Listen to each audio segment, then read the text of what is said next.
Hello दोस्तों, आज का जो हमारा टॉपिक है कि मिहिर भोज कौन था। हु वाज मिहिर भोज। अभी आपने पेपर में देखा होगा कि राजपूत और गुर्जर जाति के लोगों ने एक दूसरे से झगड़ा करना प्रारंभ कर दिया जब यूपी के मुख्यमंत्री किसी एक जगह यूपी में मिहिर भोज के मूर्ति का अनावरण कर रहे थे।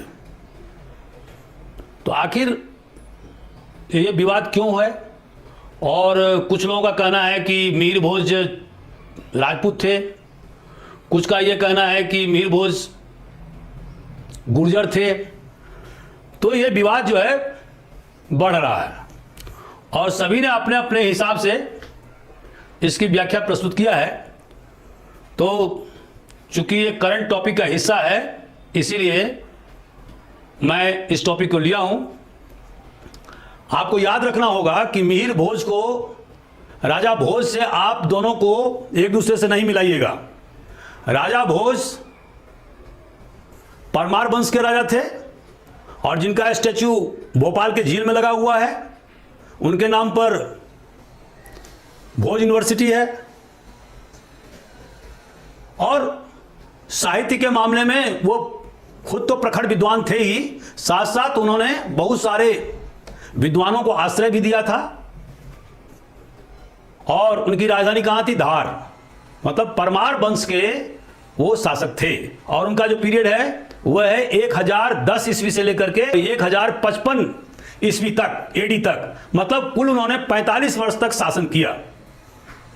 लेकिन आज जो मैं चर्चा कर रहा हूं वह है मिहिर भोज के बारे में।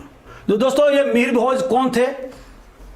तो सबसे पहले मैं बता देना चाहता हूं कि मिहिर भोज प्रतिहार वंश के चौथे नंबर के शासक थे। मतलब जो सबसे इंपॉर्टेंट जो प्रतिहार वंश के राजा हुए उसमें वो चौथे नंबर के शासक थे।